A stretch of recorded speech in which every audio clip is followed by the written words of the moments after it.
Ibu bapak, saudari dan saudara yang terkasih, selamat pagi. Masih ingat Injil minggu lalu? Masih atau sudah lupa? Masih ingat ya. Jadi Injil hari ini itu kelanjutan dari yang kemarin, minggu lalu. Minggu lalu itu tentang Yesus memberi makan 5.000 orang. Nah, setelah mereka kenyang, lalu kemudian Injil dilanjutkan dengan kisah bagaimana mereka mencari Yesus. Seperti yang dibacakan tadi ya. Baik, seorang penulis yang bernama Parker Palmer, dia menulis buku yang berjudul A Hidden Wholeness. Dalam bukunya itu dia menceritakan sebuah kejadian dan yang selalu dialami oleh orang-orang di Midwest Amerika, yang mana tempat itu selalu ada badai, angin badai, yang sekali waktu akan mengancam nyawa orang-orang di sana. Dia menceritakan bahwa ada kebiasaan mereka menganyam tali yang kuat. Ketika tali itu sudah mereka anyam, lalu tali itu diikatkan dan menghubungkan lumbung padi mereka dengan rumah. Supaya apa? Ketika angin badai, mereka bisa memegang tali itu untuk ke rumah dan ke lumbung. Pertanyaannya, ya karena ini sebuah refleksi dari bukunya, pertanyaannya adalah apa itu lumbung, apa itu angin badai, dan apa itu rumah. Dia mau mengantar para pembacanya untuk melihat ada kecenderungan orang zaman ini untuk melupakan sebuah warisan rohani yang nilainya sungguh luar biasa. Warisan yang sudah dilupakan seiring dengan berkembangnya teknologi handphone.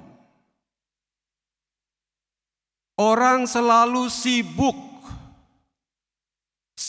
bekerja sampai lupa untuk menikmati hidupnya. Lalu dia menyinggung bahwa ada keseringan dan kebiasaan ibu-ibu. Maaf, saya singgung ibu-ibu bukan berarti untuk memojokkan. Kalau lagi makan, tangan mereka, tangan kanan, ambil makanan, masukkan ke mulut, tapi tangan kiri tekan apa? HP. Jadi dalam waktu yang bersamaan, ya ibu-ibu atau bahkan seluruh orang zaman ini itu hendak mau mengerjakan banyak hal. Sehingga ketika makan pun orang tidak menikmati lezatnya makanan. Karena sambil makan, sambil ngomong, sambil video call, sambil telepon. Sehingga beban menjadi semakin berat. Yang ujung-ujungnya mandi tak terasa basah. Beban terlalu berat. Iya. Karena orang sibuk tidak punya waktu untuk duduk diam. Ini adalah warisan rohani. Injil minggu lalu ya terjadi percakapan antara Filipus, Yesus dan Andreas Yesus. Ketika Yesus minta supaya mereka membeli makanan, Filipus bilang apa? Coba yang tadi bilang masih ingat. Filipus bilang apa? Tidak cukup uang 200 dinar untuk orang sebanyak ini. Ingat, orang sibuk bekerja mencari apa? Ayo. Uang. Tapi Filipus menyadarkan Tuhan Yesus tidak cukup. Uang 200 ini tidak cukup. Ibu-ibu kalau pergi jauh pasti bawa uangnya banyak sekali. Tapi Filipus menyadarkan bahwa uang 200 dinar tidak cukup. Lalu kemudian dengan Andreas bilang apa kepada Yesus? Coba. Ada berapa roti? 5 buah roti dan 2 ekor ikan. Tetapi sekali lagi, Andreas bilang tidak cukup untuk orang sebanyak ini. Frase kuncinya di sini adalah tidak cukup. Engkau bekerja. Filipus Andreas mengatakan tidak cukup di hadapan Yesus. Karena itu kepada mereka Yesus meminta dan menyuruh mereka untuk apa? Duduk. Suruhlah mereka itu duduk. Ini bukan kata-kata biasa saja. Tapi Yesus menyuruh orang untuk duduk. Melihat, mendengarkan apa yang dilakukan oleh Yesus.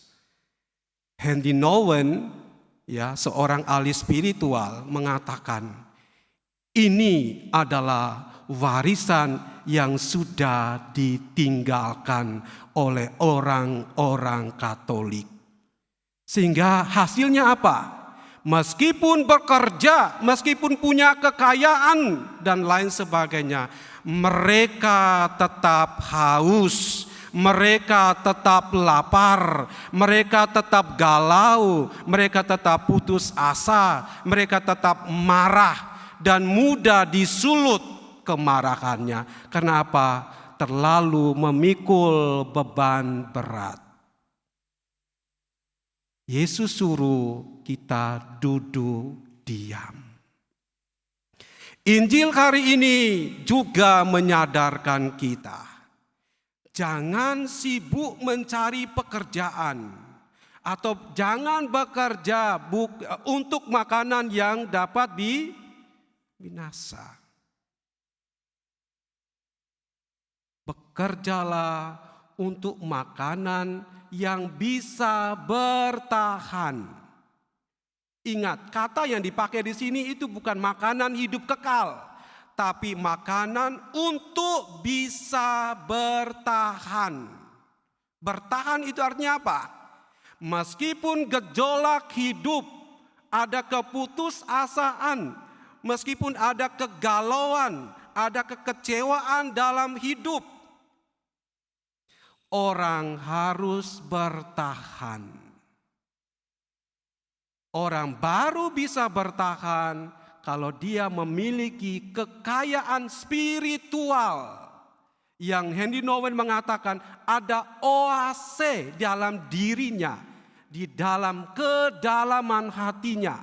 Kalau Santo Yohanes Salib mengatakan dan Santo Agustinus mengatakan interior intimo meo.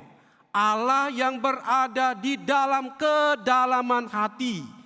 Itulah Allah yang selalu memberi daya tahan kekuatan kepada setiap orang yang dalam kesehariannya sibuk bekerja.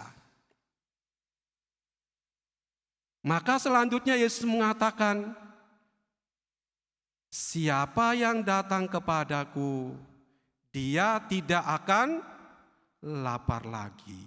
Siapa yang percaya kepadaku, dia tidak akan haus lagi. Apa artinya datang dan percaya? Ini bahasa lain dari versi yang minggu lalu, yaitu duduk diam di hadapan Tuhan. Orang harus memberi waktu bagi Tuhan. Orang harus mengheningkan diri, mendiamkan diri di tengah-tengah kesibukan untuk memulihkan kembali tenaga emosi yang sudah terkuras, supaya dipulihkan kembali tenaganya, dicas kembali aki spiritualnya, Supaya di tengah-tengah kesibukan, di tengah angin badai yang seperti disinggung oleh Parmer tadi, orang tetap berjalan, orang tetap kuat. Jangan sampai kita seperti yang dikatakan oleh Parker Palmer, punya lumbung, tetapi kita tidak punya tali. Kita punya kekayaan, punya lumbung, isinya banyak kekayaan. Tetapi kita akan kehilangan arah dan kehilangan jejak karena angin badai zaman. Karena itu kita harus memegang tali yang tadi dikatakan oleh Parker Palmer. Apa itu tali? Tali itu adalah warisan rohani, yaitu di mana orang harus menemukan Tuhan di tengah kesibukan.